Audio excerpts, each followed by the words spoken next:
Well, welcome to the Sting of Time, episode 12. I am Leeloo. You are Oskar. We Yes. have watched The Scorpion King for the 12th time, 12 as times. implied by the episode 12. Now you may speak, Oskar. Hello, I'm here. I've just watched The Scorpion King for the 12th time and I didn't like it. It wasn't, I feel, a very good watch. It was a poor watch, bereft of the Happy awe feelings. and laughter of last time's watch. Now we are back to the what do you say? It was like a red letter watch. Just same old routine. Mm. Nothing particularly exciting. We did the only thing that we said that we were gonna do for this watch was we were gonna take notes and think of 5 things we really hate Yes. in the Scorpion King. I suggested this. I'm going to interrupt you there. Because I don't know how far in we were. Like a couple of minutes, maybe like 20 minutes. No, 10 like maybe. It's like 10 minutes, opening. something like that. And it struck me that I probably wasn't gonna enjoy this viewing at all, really. And B, we've been really kind to this movie. I think almost illogically kind for the last couple of viewings. Yeah, it's been kind of like some kind of Stockholm syndrome thing, I think. Like either a Stockholm syndrome or some kind of like weird cope. Like we kind of we treat the movie better than it deserves because we feel like we have to justify what we're doing, maybe on some subconscious level.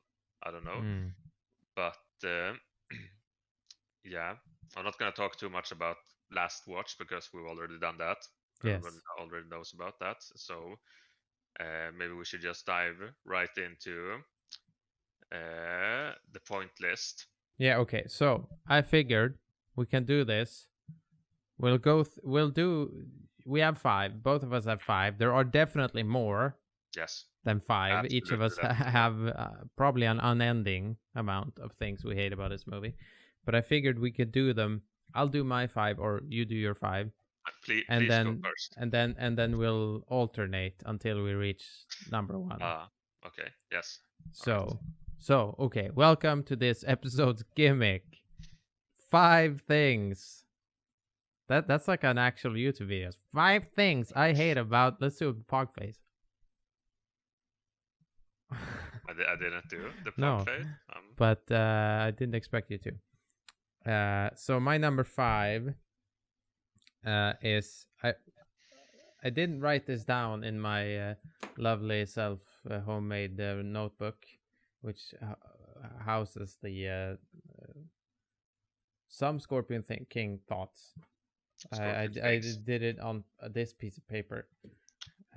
Your piece of paper was really big. Mine is just this big. But I used this green pen, which has a pretty thick nib. I used a red pen.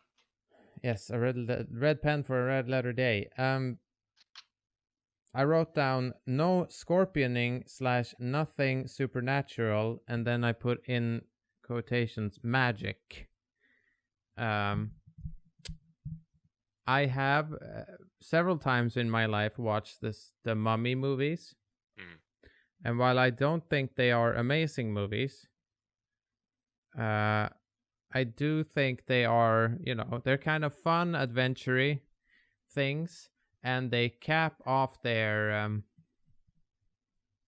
sort of experience with having supernatural shit happen. And this is in the same universe. Yeah, and allegedly. And we do know what happens to Matthias. He becomes a giant CGI monster. So it bothers me that there's I think it spawned from the fact that there's like no scorpion thing. We talked about this before. There's like definitely no scorpion thing in the Scorpion King, the movie. At No. best, there's like a statue, a gilded scorpion, and like a scorpion tablet thing. There's no Scorpion King really, and he gets the scorpion venom in him, and then she like magics it out, but that doesn't do anything. It doesn't. The unclear consequence. Yeah. Or what the consequences of that is unclear. Yes, and I hate that about the movie. I think it's, yeah, I don't know. It seems kind of shit, and I would have even bought it if the movie ended with like, I don't know, some character or something going, "All hail the Scorpion King." I would have bought that if he like, okay, maybe Matthias picked it up afterwards, but like at the very least something that kind of references to the fact that dude, there's some kind of scorpion thing going on in this, I guess, yeah, like even because there's just, nothing. yeah, just have like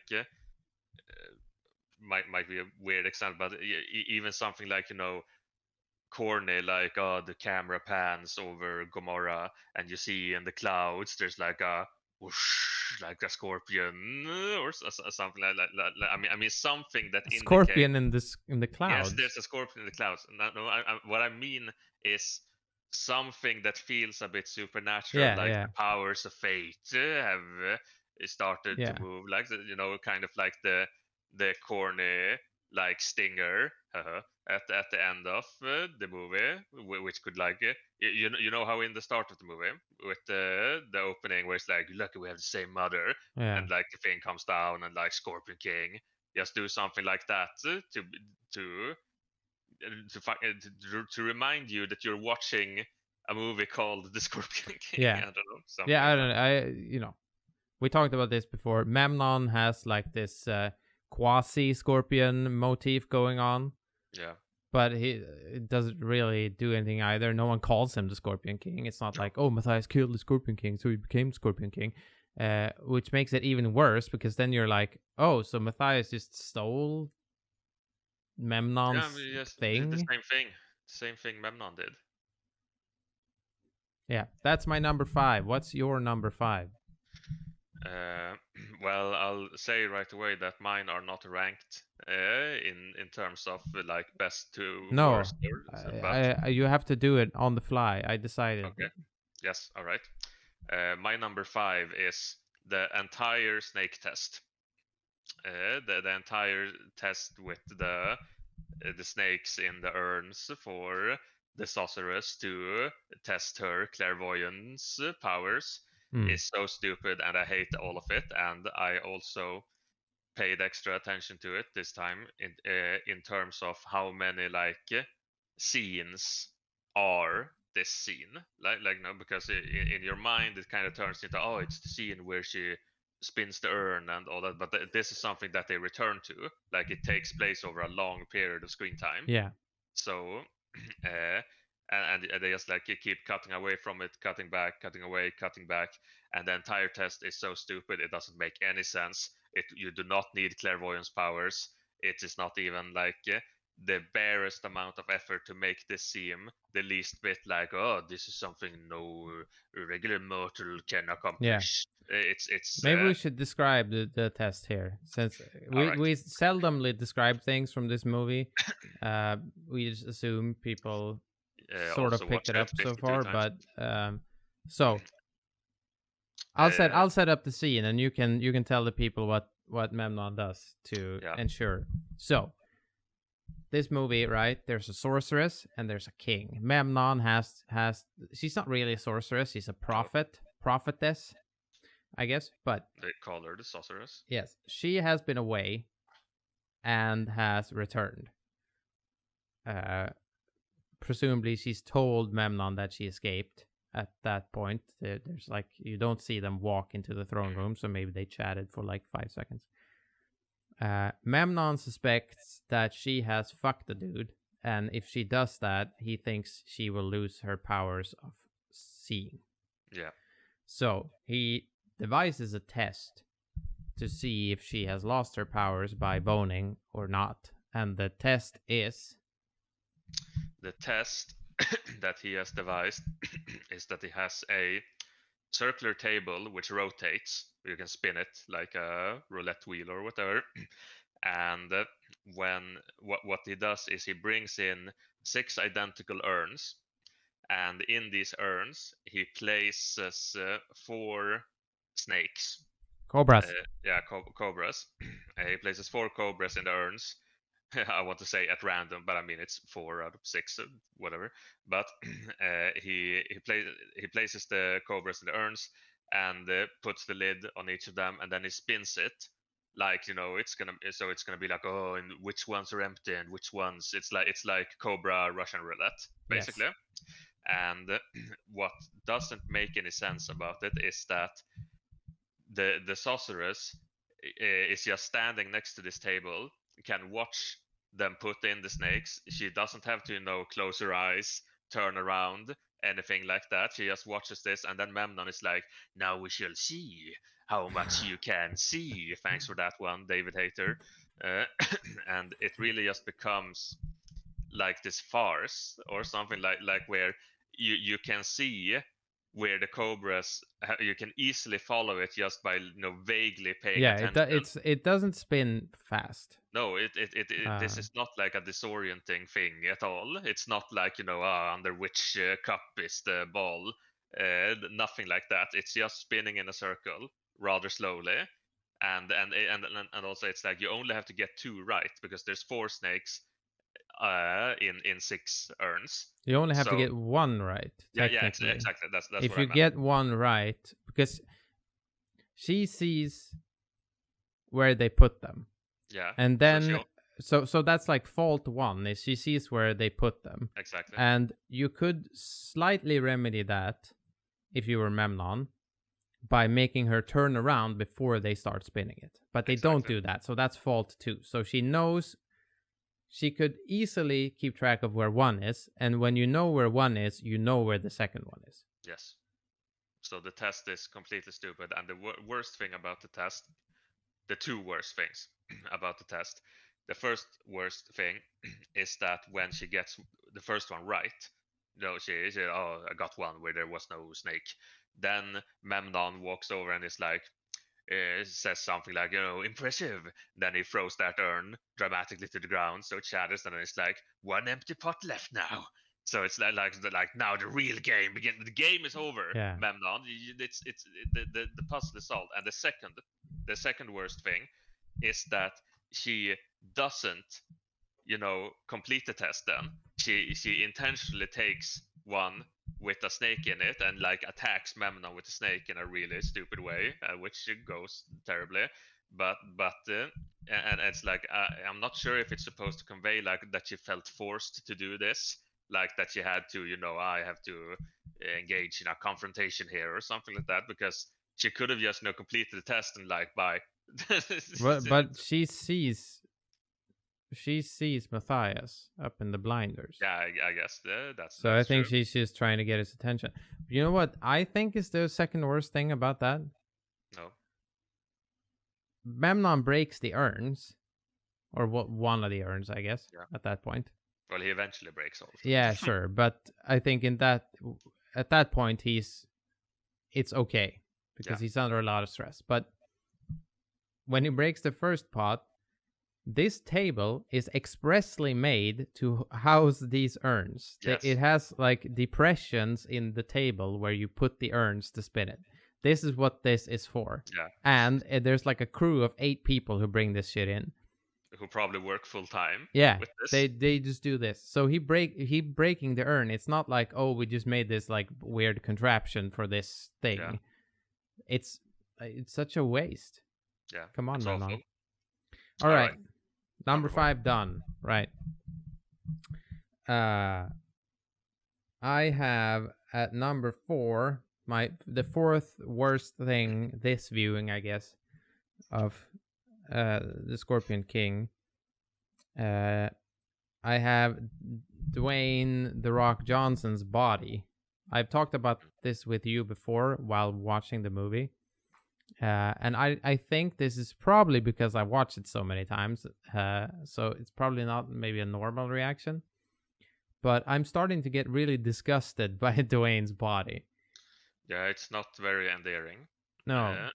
And I mean, it's something like far be it from us to you know, judge someone for their appearance and that sort of thing. But it really it's weird to look at Dwayne. I understand that he's probably put a lot of work into looking the way he does, but he looks weird. There's no way around it. Yeah, I think he looks like. I keep thinking of. He looks like a hot dog. Like his Yeah, arms look like they're like filled things. Like there's like it's yeah, a skin and they fill. I think it also has to do with the color grading of the movie. And he looks. Yeah, I don't know. Like yeah, when he's in the tent and he's like all bare chested and he's sleeping and things. I like. He looks like an alien. yeah. We've talked before about how his knees are completely fucked up. Yeah. Like it's yeah, it's a thing. It's that it's just the way things are. Yes. He just looks like that, and we So don't like it. that's my number 4. What's your number 4? My number 4 is the scene where when they get to the oasis before they get captured by Balthazar's man, when Armpit jumps into the water. And they have the whole gag about, oh, it's not safe to drink anymore, and so on. And then he Mm. stays underwater for no particular reason and then emerges like 5 hours later and yells very cornishly like, yeah, I'm alive, Mm. And then he realizes, as a gag, like, oh, we are being captured by enemies, Yeah. and so on. And I really hate it because uh, uh, partially just because it's a bad scene, I think, and it's stupid, and Armpit is the worst and all that. But I specifically don't like it because it's so dumb that he would, jump in the water. Sure, I can understand that. Like, oh, we're dying out here. Oh, dude, water. You gotta jump in the water, like that sort of thing. But how he jumps in and like submerges himself with the implication that he's about to, fucking drown in this like not even waist high uh, oasis pond thing, Mm. and it's we have talked a lot during watches about how terribly written Armpit is and how all his like comic relief gags and jokes and stuff Yeah, is they're all just, shit. yeah, they're extremely bad, like legit bad. And I feel like this one really, it's so incredible. Like it doesn't feel like a human wrote it. It's just like this is something that happens in a movie, Well, and I then they think say this. like something that bothers me about that, especially the line "I'm alive, I'm alive," Yeah, that one is the big. is that it's it's like it's not, it doesn't make sense that Armpit says it. I think in the movie because it only acts as a callback to the part where he says he's dead, you're alive, that part. So it's like some sort of meta callback to a thing that happens in the movie that's not really a big deal. No, So yeah, I don't think it works. As you say, it doesn't feel like anything a human would do no, or it say. feels completely artificial, and it makes Armpit seem much less human too. Like he's not believable as a person at all. Which when it really feels like the intention behind Armpit is that he's gonna be like, oh, this is just like the normal guy among these legendary figures, the Mm. Sorceress and Dwayne Johnson, and that's it. But he seems the most unreal. Yeah. That's fucked up. Yeah, he's terrible. Fuck Armpit. Yes, Okay, moving on. number 3. And number 3, let's see, what do I pick here? So I did no Scorpions. I did Dwayne's body. I'll go with end explosion here. I hate the ending explosion. So there's a whole subplot, I guess, leading up to this, which is Philos, the only, well, almost only good character in the Yeah. movie, and he's barely a character. has bought a formula for gunpowder from China. China doesn't really exist No, yet, but but moving on. chronology. Um, and he figures it out. He works it out during the course of the movie, and then they use this gunpowder they're planting it at the foundation stone, which is below the temple in which Memnon resides. And it explodes in the end. During the climax of the movie, an explosion goes off, and supposedly, I guess, saves the day. Right? That's what's in the script, I suppose. But there are several issues with this. Issue number one is that the explosion literally does like nothing. It doesn't raise any buildings. It seems to travel throughout some corridors in the palace, but at best, maybe it kills a couple of people, like blows up a couple of guards. Maybe it doesn't reach the top, or well. It reaches the top of the building outside, which makes no fucking sense. Without touching any of the people that are in the courtyard where it rises from, because it rises up in the air and catches Memnon, who's flying through the air also by getting hit by an arrow. And these things like sort of coincide. So that's like part one. It doesn't do anything. Like it's not logical what it does. It's supposed to.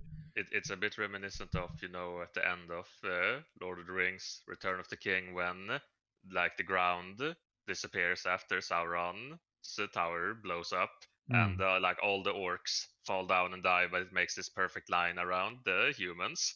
It's like the explosion is a bit like that, like it only targets the bad guys. Yes. But even then, it doesn't kill a lot of bad guys. Like, no. It does, a couple, but like the ones when Balthazar runs into him, pushes the statue, and exactly, it kills those guys. But nothing like he would have just killed those guys anyway. So exactly with his one move. With his slice move. So that's the number one part, which is shit about it and doesn't do much. It seems like it isn't necessary, maybe I should say. No, it doesn't really contribute anything to the victory state, so to say. It crisps up Memnon's body, I suppose. Yeah, but he was gonna be dead anyway. He was definitely dead. Unless he was gonna like backflip in the air and land. Because considering the kind of falls that Matthias survived in the movie, maybe he wasn't dead. Who that's knows? True. But the second part is so Philos and Armpit they're stacking the foundation stone with gunpowder, and they get caught in the act, and to sort of make this plan go together, I suppose, even though the explosion doesn't do anything, as we said, Armpit grabs a torch of one of the guards and he jumps on the gunpowder while they're still down there, the implication is now Armpit is sacrificing himself to save the day. But they are in a sewer or something. They're below the temple to do this. And before the explosion goes off, before the explosion reaches above ground level, they are already out of there. And we never see how it happens, and it's literally teleporting. It's not even like, it's Game of Thrones. They teleported across a continent in one day. I would go as far as to say that this is one of the most glaring what the fuck am I watching things that you can gain from this movie by watching it so many times. This is one of those things that really stand out. Like, you are not supposed to watch this movie this many times and pay attention to this part of the movie this much, because it completely it doesn't work. It does not work. I have other things coming up here, but I get the feeling, and I thought about it this watch, in that I think the entire last 30 minutes of this movie is like jumbled together. Yes. It's like completely cut in and out of order, in weird, like there's like sequence breaking. Yeah. So that's my third. yeah, we can save the details of those kinds of things for another time, maybe. Yeah, my third. It'll be pretty quick. Don't have a lot to say about it. It's mainly I don't like that Matthias threatens the sorceress with murder rape when they're riding the camel. I think Yeah, I think it's I think slow. I think that's fucked up. Yeah. I don't like that. Even if it's supposed to be kind of delivered like she says, "What are you gonna do? Are you gonna rape and then kill me?" Then says, maybe I'll kill you and then rape you." Not in those exact words, but that is Yeah, what he's saying. that is what he's Absolutely, saying. I don't think that's an unfair reading of it. exactly. And it's I'm not gonna drag it out too long, but basically, I feel it plays in a lot to what we've talked several times about how Matthias doesn't have an arc. He's not a hero. He's not an anti-hero. He's just a fucking douche who says things that says and does things that makes you feel a bit like, wait, did he really just say that? Yeah. Huh, what, and so on. And it's really, like the movie is it's a really weird jarring, like the movie is kind of PG or whatever. It's like, oh, fun adventure movie. You're lucky we had the same mother. Look at these goofy not Vikings getting punched or whatever. And then it's going like that. This is like, oh, adventure. Then it's like, I'm gonna kill and rape you in that order. Yeah. You goddamn whore and so on. And there's a lots of like in terms, because there's like almost no blood in the movie. Yeah. The action scenes are pretty PG, and but everyone wants to like rape the sorceress. Exactly. It's really weird. Yeah, it's weird. Okay. Number two. Number two. So I have Bo here. The character Takmet, Prince Takmet, colloquially known as Bo. We talked about this a bit during the viewing, but the character he shouldn't be in the movie, basically. Because no place in the movie? Either he has a real place in the movie and they cut all of it out, or the writers are hacks, basically, or both. So this character, he's in the movie from almost the beginning. He's the son of this old Conan king. Yeah. Who is very cool. Yeah, he's the guy who employs the Acadians to kill the sorcerers. And he betrays his father to join Memnon.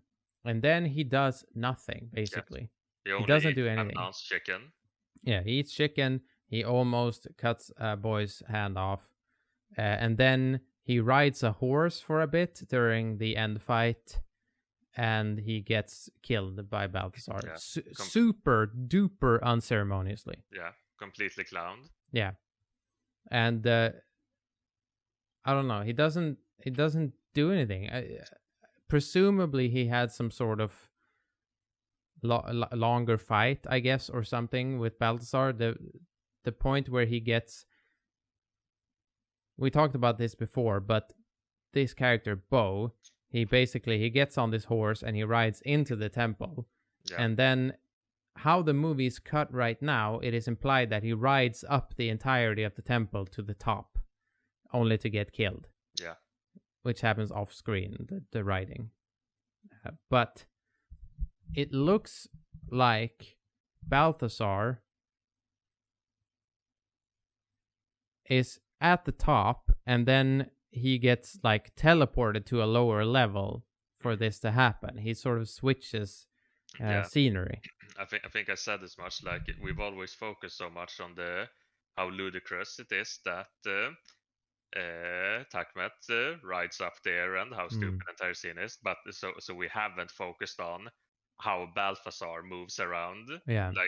Like teleports into a completely different location just to kill Takmet, and then he's back fighting a million guards. Like, it's it. Yeah, I don't think he's back. I think he stays in that place because that's the corridor that blows up as well. Yeah, you're right. But I almost feel like like when I think about it, it's almost like the explosion or something. I don't know. It almost feels like everything is so mumbled together. Like it's Yeah. weird. It's jumbled together maybe, but either way, Bo is as a character. He doesn't do anything. Literally doesn't really do anything. He kills his father, which doesn't matter for the movie. And you know, there are already more like commander type characters like Thorak and Chestman. Exactly. So it's like What's the point? it's one commander too many, Yes. and he isn't even a commander, but he's implied to be because he tells him stuff like, uh, reorganize the palace guards or whatever, like muster the Rohirrim or whatever. Yeah. To all time. But yeah, in the rewrites, you could easily do something with this character. Yeah. And not it doesn't even have to be good. Like I don't think any of us are implying that we're gonna rewrite a good version of this No, movie, but it will be one a version. yes, a version. That's my number 2. Right. My number 2 is basically keep it a bit brief, but my number 2 is the entire part where the kid gets discovered with the ruby, and they're gonna chop off his hand while Memnon eats cherries or whatever, and how Matthias has a billion opportunities to just shoot Memnon in this scene, and he doesn't, and how that entire thing is really stupid, and then like how the culmination of the scene is how he shoots Takmet's axe, Yeah. like, and sticks it to the wall, which is so incredibly already something that is completely, this, you couldn't do this. It's not a matter of skill or whatever. It's like this wouldn't happen if you shot an axe like that. It's just, but that's fine. It's a movie. The problem comes when he demonstrates that I can shoot my bow like this and do this superhero shot like fucking Hawkeye or whatever, and then that's supposed to imply that he couldn't shoot Memnon because Memnon can catch arrows or whatever, or Memnon is paying attention. It's and that's just what I assume, because it's so unclear like why he doesn't shoot at the start. He's I just waiting think, around. yeah, I think it's just weird attention. Yeah, because I can understand that. It's just lazy. Yeah, like after the kid arrives, I can kind of buy that. Oh, I don't want to shoot now because the kid might be in danger if I shoot now. That sort of thing. Even though I doubt they would, instantly execute the kid Yeah. if the king gets, clocked in the head with an arrow. But it's just as you say, it's an incredibly lazy scene. It feels like it's full of fake tension. Have you considered this? Have you considered the fact that Takmet, the Bo, the character, Matthias has just basically gotten free of a situation where he learned that Takmet is the reason they knew they were coming there because he betrayed the king. That's a very So good point. Takmet is basically the reason why his brother is dead. And Yes. he doesn't like what's the okay, sure, he doesn't kill. Here's a literal plot device for Takmet as a character. He's in it, so Memnon will not get killed there because logically Matthias would opt to kill his brother for revenge. Or not kill Takmet for revenge for his brother. Like, what is the like practical difference if you want to save the kid as well in shooting the arrow or killing Takmet? Yeah. One is easier as well. And also, considering that it's so stupid that he, deliberately targets the axe, because I have theorized before that, he shoots the axe because maybe since he's mid swing he would like death grip the axe to kill him anyway, even though he got shot. But he could have shot him before the swing as exactly. well. He can just shoot him earlier, and he has no reason to not want to shoot Takmet. Yeah. He could just kill Takmet, fucking load another arrow. I'm gonna kill Memnon now. I'm gonna kill that guy, and we're gonna kill. Just shoot. Yes. Just mow him down. What's the problem? Yeah, it's a shit scene. Yeah. But yeah, that was my number 2. Yes. Number 1. Maybe you can go first for number 1. We can My number reverse 1 these. is really quick, and you'll Yeah. know it. It's the my number 1 is when they in the sorcerer's tent, when they capped in the begin early in the movie, they capture Matthias, shop his brother, and then they knock him out, and then they have him in the ant trap pit, whatever. And yeah, you know what I'm talking about. When he's captured, he's like this, like I hate Memnon, and then they knock him in the face, and the screen goes black, and then they cut into his face upside down in the next frame, and then it rotates like this. I don't know what this rotation was, but he's like this, the camera, exactly. and then we cut to exactly. So like the kind of like cinematography you would expect from someone who has been unconscious, someone who has been unconscious, and they're gonna wake up and realize that they are hanging upside down, like by their feet. The typical, like movie framing thing. They do that, but he's not hanging upside down. He is buried in the sand. Why does the camera spin? I don't like it. I point it out every time. 12 times. Yeah. I pointed this out. I have one reason why I think they did it. I don't think it works. But when I don't know if you thought about this, but Thorak hits him in the head for him to fall asleep. And the camera movement, because that's done in first person. Yeah. And the camera movement has the camera panning to that direction. And I think what they were going for is that the panning cuts to him upside down so they can continue the pan to land on his face again. Yeah, that's my I don't buy that. I think they are just being stupid film students, tier idiots who saw that the dude sometimes when they wake up, the camera's upside down in this movie. I don't know what's going on. Let's do that in our movie. I'm David Hayter, and I don't know. David Hayter did everything in the movie. By the way, he directed it, he wrote it, he shot it. Exactly. Memnon is played by David Hayter, and I really dislike it. The more I talk about it and think about it, I dislike it more because I hate, cinematography that doesn't convey anything. I hate it when you squander the potential of the visual medium on God or whatever. It really irks me. And it is shit when you feel like someone didn't think it through. They just did something. Yeah, they just did it. And that is this movie, to be fair. Exactly. That's all of it, more or less. All right, let's hear your number 1. Yeah, my number 1 is Dwayne. I've just written down Dwayne. I think I hate Dwayne The Rock Johnson, and I think this is a pretty no way around it. And I think it's a pretty controversial take, if I'm being honest. I don't think I think most people like Dwayne.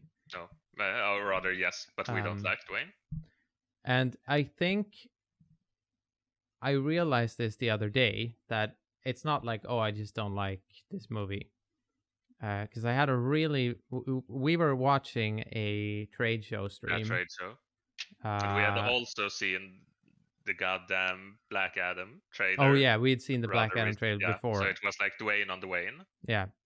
But we were watching that, and it was Summer Games Fest, so it was just games. Jeff Keighley's on the stage. He's like doing some dad joke about looks like you'll be getting infected next week, or whatever the fuck he says. Exactly. And Dwayne showed up in a webcam feed, basically in a gym. Yeah. And I got like a physical reaction. I felt so ambushed and uncomfortable. And he kept talking about his fucking energy drink. Yeah, it's like, what? There was no video game. No video game at all. Will Smith were the video games. Why is Dwayne here? Yeah, I just thought it was going to be like some shitty Black Adam tie-in thing. Yeah, no, exactly. It's just Black Adam. And the way, I get that he's been a wrestler. I get that. and I understand that The Rock, like that's a character. Yeah.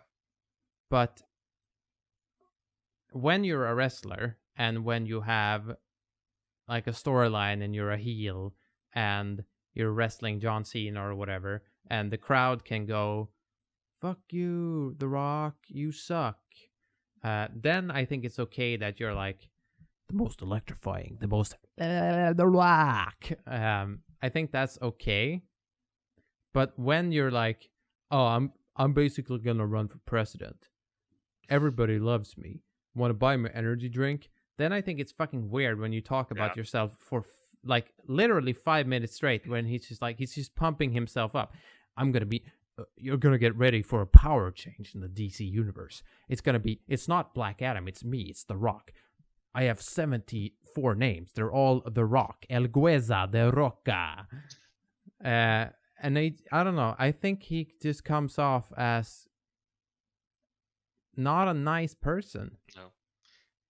It's like, there's a lot of, super famous, like true superstar people that have had like a similar, what should you say, like rise to fame or whatever as The Rock. The most obvious one would be, I guess, Arnold.